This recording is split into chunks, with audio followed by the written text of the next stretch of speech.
All right, I think we can get started. Welcome, everyone, and thank you for joining us today. For the next 45 minutes or so, we'll be looking at navigating the security awareness landscape in 2024. Before we get started, let's go through some housekeeping items. This webinar is being recorded. The recording and the slide deck will be shared with you later today. Please use the Q&A feature to post questions for Ira and Petri today. We might answer your questions directly in the chat or save them for the live Q&A at the end of the webinar. If you still have any questions after the webinar, feel free to reach out to us on LinkedIn or to the folks at hawkshunt.com. All right, now we've covered some housekeeping items. Let's move on to introductions. Joining us today is the one, the only Ira Winkler. Ira has long been one of the top figures in cybersecurity, so you all know who he is, and I'll give the abridged version of his bio for an introduction. Ira is currently the CISO at CYE, but has more than 35 years of experience in private industry and government, focusing on human intelligence and security. He is also the president of the Internet Security Advisors Group and serves as adjunct faculty for the College of Information Studies at the University of Maryland. He's also a successful serial entrepreneur and consistently ranked a top-rated speaker at international events. He's written 6 acclaimed and best-selling books, and he's authored more than 1,000 professional, trade, and academic articles. He's received many notable awards, including 2 Lifetime Achievement Awards. So, a warm welcome. Hi, thank you. I appreciate the introduction. And sorry, this is a little bit of a brag, but that's an old bio. It's actually 8 books, not 6. So Right, not a brag at all. We have to stay current here. Yeah, thanks for mentioning that. One of the things that's so great about Ira is that you really do have a background that's really interesting for security awareness, and that you have a background in psychology, along with a practitioner's background in information security. So that always shines through when we start discussing these topics with you. Moving on, we will be raffling off some copies of Security Awareness for Dummies to some of today's attendees. If you're here and if you stick around until the end, you have a chance to win. We'll be following up afterward via email to gather your shipping information. Security Awareness for Dummies addresses the subject from that of a practitioner attempting to design and implement their own security awareness program. The book is extremely pragmatic and practical to allow leaders of any skill level to pick up the book and apply the material immediately to either create or improve their own awareness programs. Moving on to our other esteemed guest is Petri Kuivala, who is HawksHunt's CISO advisor with over 25 years of experience in cybersecurity. Petri has held leadership positions at NXP Semiconductors, Microsoft, Qualcomm, and was the first CISO at Nokia. His specialties include board reporting, human risk reduction, nation-state attacks, and more. Thanks for being here with us, Petri. Good to be here again, and especially proud of being here with Ira, who I have been following for the last 30 years or so. Yeah, fantastic. I am Elliot Baker, Director of Content Marketing at HawksHunt, and let's get right into this. First, we'll discuss social engineering, past, present, and future. And then we will be discussing secure by default, what that means and why that's important. And then we'll have a little bit of discussion. So let me toss this over right away to Ira. I want you to kind of go through what you're seeing today. What has brought us to where we are today, which is a place where we have AI that we're dealing with in security awareness. We have a more sophisticated, organized cybercrime as a service landscape that we have to go against. How was it when you first got started in cybersecurity, and how has that changed over the decades? so it's changed, but it hasn't. I mean, here's why I think we have a problem.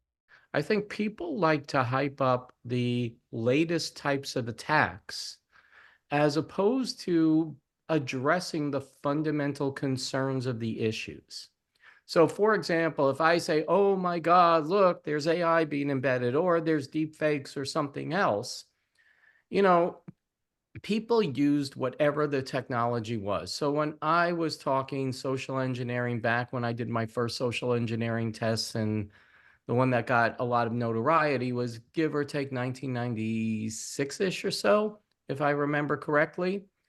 And everybody was saying, oh, he went in, he called people on the phone and he lied to people on the phone and took over a bank or stuff. That was actually 94. But to that extent, it's like, yeah, I took advantage of available technology. I got them to send me a hard copy directory of the bank's personnel and stuff like that. And here I am, using the available technology and figuring out how do I apply that. Now, at this point, there's the latest issue that I saw reported yesterday, which is somebody went ahead and created a deep fake of a CFO and got somebody to send out $25 million payment to somewhere. And that was actually a video call. Now, here's the issue. What is the underlying thing I said? Back then, the underlying thing I said was, okay, back in 1994, we should have verification of sensitive requests, to a second party through a known communication channel. Now, if there was a verification of request on the deep fake issue, like, yes, you could theoretically say the CFO was there. You could say, oh, this is a little bit out of band. I still want to go back and do what I'm supposed to do and call you up at your desk phone and ask you for this. Not just saying this, but let me call you up and ask you at your desk phone. What I recommended back in, I think it was 1995 when I presented the Usenix Security Conference in Salt Lake City, if that would have been in place and followed even in this case, it would have stopped this case. So when I start to look at, okay, yes, we have somebody calling up pretending to be somebody in 1994 when I did the initial social engineering attack, and said, okay, the way I would have prevented that was by having a two-process verification to verify, yes, you are you, and you should go ahead and follow my advice, or yes, I will follow your advice. If they did this the same way, now this, for lack of a better term, was the first time it's done, so I'm not necessarily saying the person was theoretically at fault. It was at a band. What happens if the CFO was just committing financial fraud? Because when you look at the backstory of it, it's kind of questionable, in my opinion. So, and some analysts just said, oh, the CFO wants me to send out $25 million. He doesn't want me to tell anyone. That's a red flag to begin with, but okay, first time you see a deep fake, and if somebody follows the CFO's orders, sure.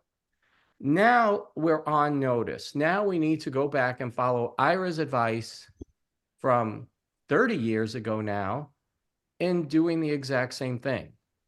And so, yes, I skipped over a lot of, there's a lot of little nuances that have come up. There's lots of phishing messages. There's different types of attacks that there weren't back in 1994, but the same fundamental principles of process, as well as now we have the ability to add more technology. I'm assuming that some vendor will come up with something that detects deep fakes in real time on systems. And yes, it's going to be an arms race, as they like to call it, but this is the type of thing you saw back then. We need fundamental process issues to say, hey, wait a second, you're telling me on a Zoom call to send $25 million and not tell anyone? You are theoretically my boss, so okay. And I'll blame you if this is illegal later. But at the same time, okay, first time it happens, fool me once, shame on you. But then second time, the great philosopher Scotty, fool me twice, shame on me. So we got to start to think about this. We got to start to say, yes, you have to implement multi-factor authentication across the board. You have to do a variety of other things. Anyway, I could go on for the rest of the hour, but for now I'll shut up. I think I got my point across. Thanks, Ira. I really think what you said about arms race is ringing bell in my head, because that's exactly what I think is part of the root cause here. We, the CISO community, are, on my opinion, culprit of thinking immediately about the technological solutions. Great, because of course technology can be in theory flawless. But to be fully honest, what you just said, 30 years ago, you already said that a process verification, or actually helping the end user, or actually realizing that, is this request here coming out of the context of my life? Do I have just a kind of a good reasoning of stopping and asking, what are you asking from me? So I think that we CISOs should do a bit better work, not only looking into the technological side, but we should actually unearth the triangle of technology, processes, and people, and in a balanced way, start to do stuff in all of those 3 dimensions. Well, here's the question: have people changed? Are we so these attacks that we are experiencing today in such volume and intensity? The attacks have intensified. Have people changed since 25 years ago when you both started getting into this, or 30 years ago, whenever it was? Has there been any kind of a change in the way that people consume information and the way that they will be able to trust or not trust information that comes across their desk digitally? Well, the answer, I think, is, frankly, I don't think anybody should ever trust anything that happens on the internet at some level. Every time I see an article, like, let's just talk politics for a second. I'm not going to actually talk politics, but let's mention that. Anytime I see something that too much agrees with my opinion, I go back out and I do my research to see where is the fact. I don't trust something no matter how much I want it to be true. As an example, I try to find the root cause and figure that out. You have a lot of people, for example, who don't want to go ahead. And now this is disinformation and so on. That's one concern. But going back to cybersecurity, have people not changed? I think there was almost a willful ignorance. And I'm not even going to say it's a willful ignorance to some point. But right now, there is a bit of, there was originally some ignorance, like if it's on the internet, it must be true. An email. People, frankly, at this point, know that it shouldn't be, like anything that comes through the internet, they should be skeptical to begin with. They should know that. And frankly, there are studies that have been done, one at Scientia, on behalf of another vendor, that found that 4% of people cause like 80% of the problem. And that's been true the whole time. Yes, we have some people who are duped, and I make mistakes, and people make honest mistakes and click on something they shouldn't or whatever else. That happens, no matter how good they are, no matter how smart they are. But some people are just more susceptible. And, I did actually a scientific study going back to how you mentioned my, psychology background and my academic research, where I was able to determine what are the mixture of psychological traits that actually make somebody more susceptible to phishing, manipulation, and other forms of social engineering. And there are people who are more manipulatable. Most people, again, are not.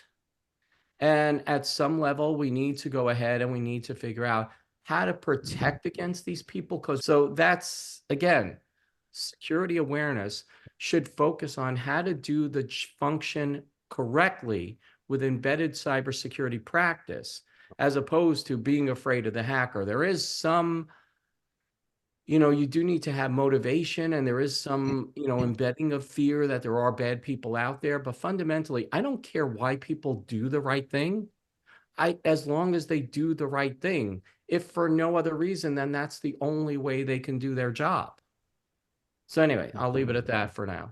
I think that the original question was that have people changed? Because if you start from the fact that the people, of course they are. They still do have all the same biases that they had 30 years ago, or 100 or 130 years ago. That's never going to change the human psychological condition. But how do we kind of expose ourselves to the life?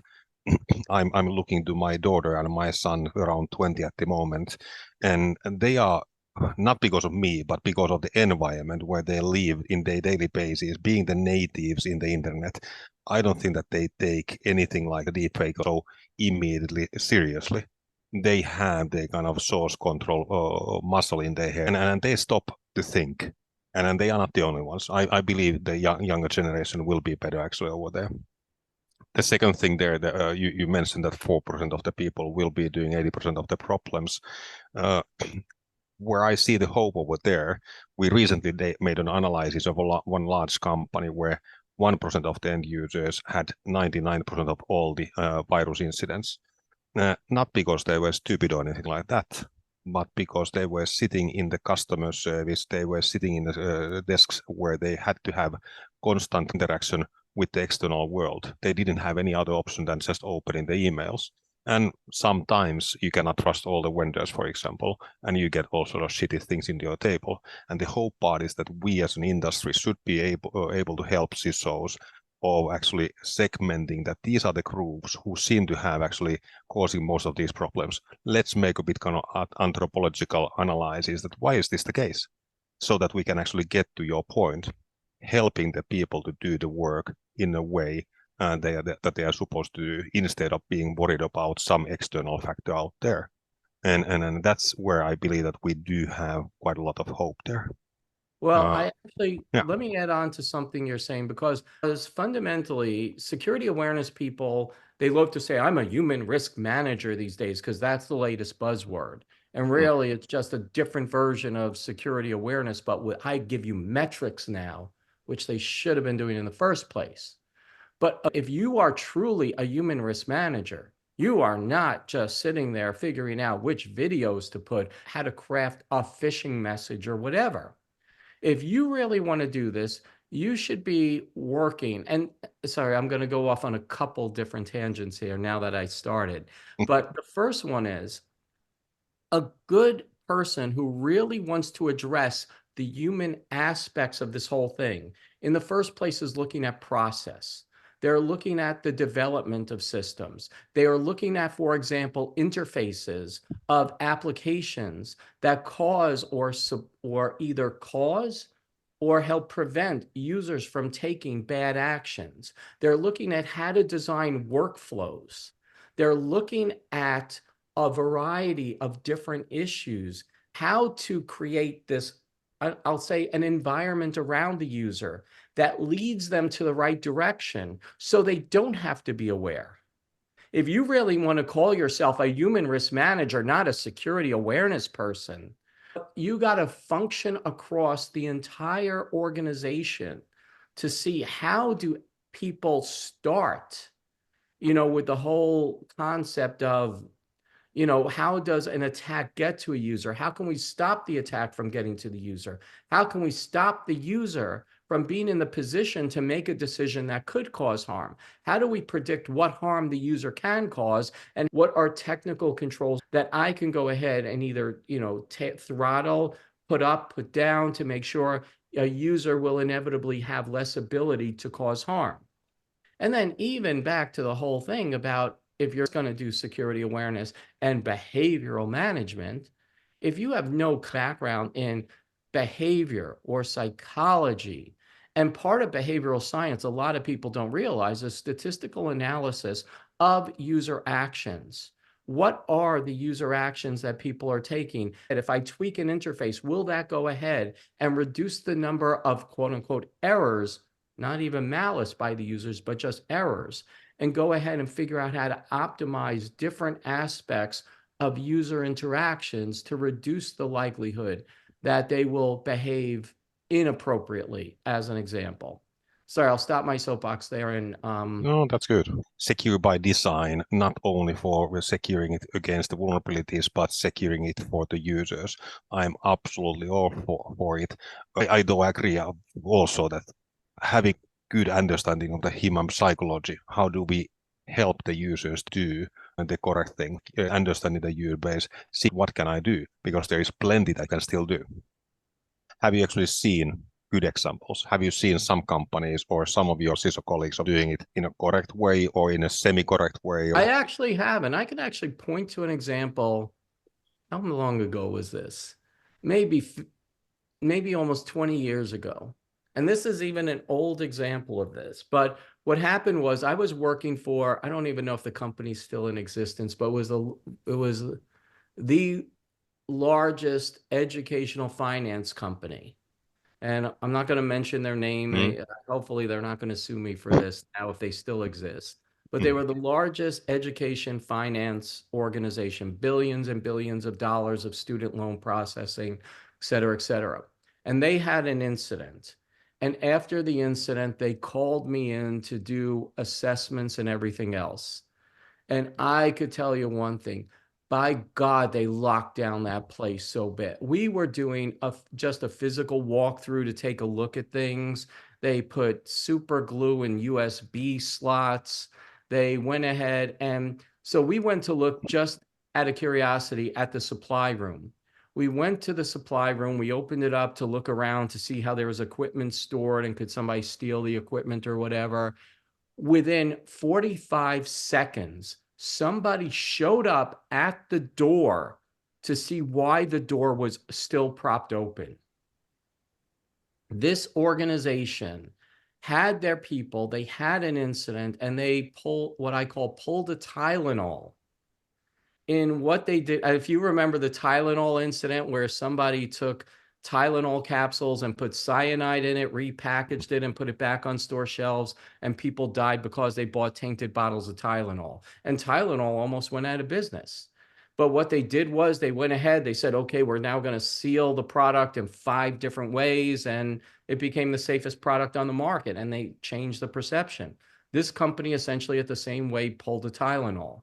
They went ahead and maybe you could say they went overboard 45 seconds because a door was left open for more than 30 seconds.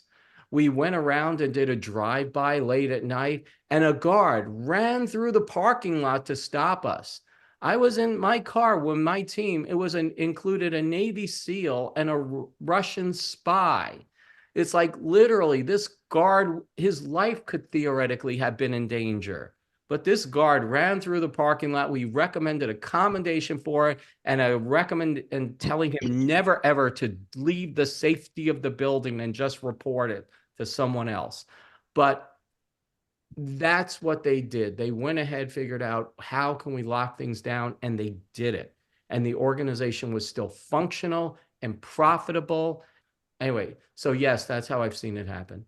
Yeah, yeah. But what I feel of your story is a bit that it was a kind of reactive way of do an incident, which is of course many times how things are getting improved in a cyber. And let me actually throw you another type of example. I read recently about one of the intensive care units in New York who were making a study about the doctors and nurses washing their hands properly right before operations. And interestingly, the end result basically was that they tested with the kind of signs where they were asking that please wash your hands. The compliance rate was 10%. Then they actually did it in a way that they had the CCTV station really kind of looking into the sink where the people were washing their hands, and there were 25 guys from India looking constantly if people are kind of complying. What was the improvement? None. They all stayed in a 10% level. And what actually changed that was that they actually just brought in an electronic billboard telling the statistics for the people that in your team you have 58% compliance, you have been doing this good and so on, giving a positive endorsement to the people, giving them also kind of encouragement and statistics a bit. And interestingly, the compliance rate went from 10% to 90%. And that's of course not cyber, but I believe that in a cyber we also have quite a lot of room for encouraging the people to do the correct things instead of pointing our fingers too much constantly into the negatives. Well, I think here's what we are both saying. Yeah. Well, we are both making the same point. In order for to be done what we both discussed, there was executive management support requiring enforcement. Correct. And the problem is that you tell people, and this is a major problem in the whole awareness, human behavior management industry. It's like, we're here to encourage you and do things voluntarily. No, you're making something a should. It's not a must. And when something's a should, people should all over themselves. And we need to make sure that management makes shoulds a must, because somebody could go around, they could have all these wonderful things going on, But in the lack of enforcement of the policies, it becomes a should, which will never happen. There's a concept, for example, called the compliance budget I write about in which one? You Can't Stop Stupid. And in the compliance budget, it basically says people have different issues that they are contending with at any point in time. Now, a classic one in cybersecurity or security awareness, for example, is okay, you're running late for a meeting and you should lock up your desk and turn off your computer to go to the meeting. Now, the reality is that, okay, if you're already running late to the meeting, are you going to make yourself later by putting all your materials in your, taking it, putting it in drawers, organizing it, et cetera, turning off your computer, or are you just going to run to the meeting and hope for the best? If there's no consequence, you're out of there as quickly as possible. If there is a consequence, like, it doesn't have to be like, oh my God, you're fired. But if there is a consequence, like somebody says, hey, wait a second, you left your desk open. I don't care how late you are to the meeting. This is a more critical thing than you being another 2 minutes late to your meeting. I don't care who your boss is. They're going to report back to management and say, oh, I'm glad they didn't stop to lock their desk up. They should have cut that important call with a customer short so they could lock their. No, that's not going to happen. So what happens is they go ahead and you have all these pressing issues. And if something's a should versus a must, without the management enforcement, you're going to have a problem because everything else becomes, yeah, oh, I love the funny video. But at the same time, you know what? It's really easy for me not to remember multiple passwords, and I'm just going to keep the same easy password across my personal account that I have on my corporate account, which is how lots of companies get breached in password stuffing attacks.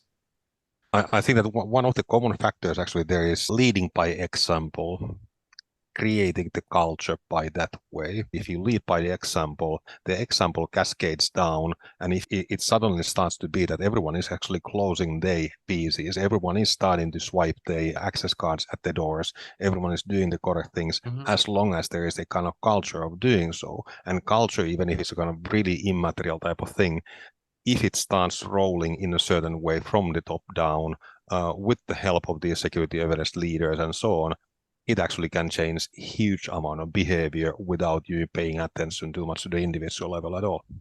Yeah, again, it's you're mentioning like a lot of things, executive support and because here's the problem with a lot of cybersecurity, both human related and non-human and technical, that the concept of friction.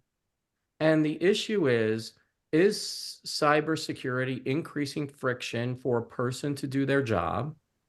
Is there management to say, I don't care how much friction there is, you're going to do that? But at the same time, going to where I see a fundamental problem in the human risk management profession, they talk about it, but they don't go ahead and look. I will say the sheer majority. I think maybe there are some who are doing the right way, but the sheer majority that I've spoken to are really just focusing on pushing out awareness materials and not looking at human risk from start to finish. Which again is the subject of You Can't Stop Stupid, because stupid is not the users in the book. I'm not referring to users as stupid. I'm referring to the systems, the people who are designing and implementing technologies. In other words, why, because it goes back to I was once quoted as saying, if a user can click on a message and ruin your network sucks. It's not the user, it's the network, and that what you allow the user to do and cause damage, which is the problem. Yeah, good point. And you started with the friction, and I think that let me kind of just right away jump to the psychologist BJ Fogg. He's talking quite a lot about if you make it easy enough to be doing stuff, people will do them as long as there is some sort of kind of reminder for you doing so. And that's of course absolutely something that is we both agree fully. we as cybersecurity professionals, I'm not blaming only the cybersecurity awareness managers. It's a kind of combination of the architects, CISOs, awareness managers, and so on, who needs to start to think about beyond the technology and gaining or deploying these systems and IT systems only, but thinking that how do I deploy these things in a way that is by default secure and by default means beyond of technology. It's easy to use.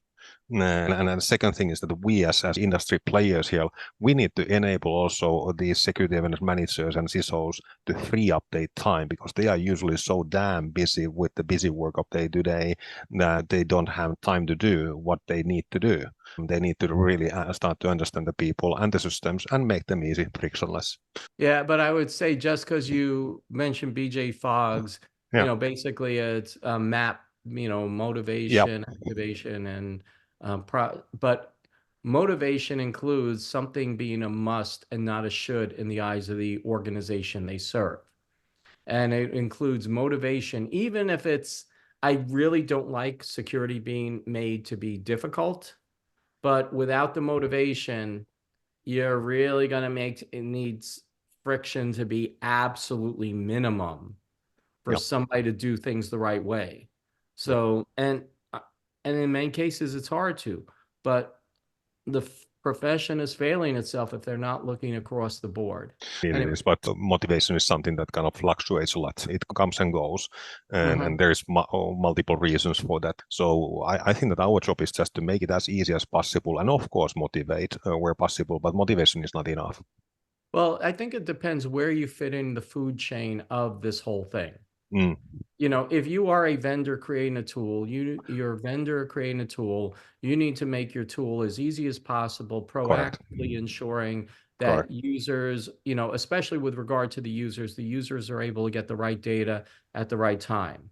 If you are a practitioner, I'm not saying, and fundamentally, I know that in many cases, awareness people are the bastard childs of the cybersecurity program frequently, but the reality, though, is they at least have to have the right mindset of what they want to do and what they believe they should be doing with the right ability, knowledge, well, I should say knowledge, skills, and ability to do it correctly so that they can go ahead and do the job and at least provide the input to the best of their ability that they should to get things done. And for example, I strongly recommend that awareness professionals or human risk managers, whatever you want to call yourself, are basically involved in the development of applications, are involved in database interface designs and things like that to say, hey, wait a second, does the user really need everything here? If the user wants to take the action, can we put a warning message in their place and go ahead and do this? But how many awareness professionals actually study user interface design, which is the biggest driver of of what I would say uncaused errors, using a football term, American football, not your guys' football. I mean, football, there's unforced errors. And how many unforced errors exist because of bad interface design out there? Secure by design should be agnostic to what the reason is for an action. It should be looking at how do users go ahead and fundamentally do their job, and how can I secure it step by step by step? Expecting how to reduce user wrongful actions proactively in the design of my network, in the design of my systems. What are some ways that people who are listening to the show can apply the principle of secure by design to their programs now? You really need to go ahead and understand how do you fundamentally analyze processes and figure out how do I look at the behaviors and how can I modify the behaviors? How can I go ahead and examine interfaces to see whether or not they lead users to the right or wrong decisions? And working with the designers to embed leading people to make the right decisions, limiting, and they hate to say this, but also limiting the actions users can take as well, so that they are working securely by design with security embedded in both the functionality that they do as well as the limitations that they have. And do this proactively so that users are either limited in their ability to be insecure or at least led to the secure decisions, whether from malice or from malice or just from accidental lack of awareness or whatever. Because again, what security by design ideally means is a user doesn't have to be aware because the decisions are already embedded. The process of doing things securely are already embedded in the systems that they're using. I think that was really well said. Gentlemen, Ira, it's been an honor. Thank you for coming here and sharing your expertise. You've been very generous with your time, and we appreciate having you and hope to have you again sometime. Yeah, thanks. I appreciate it. Have a good morning. Have a good evening. Bye.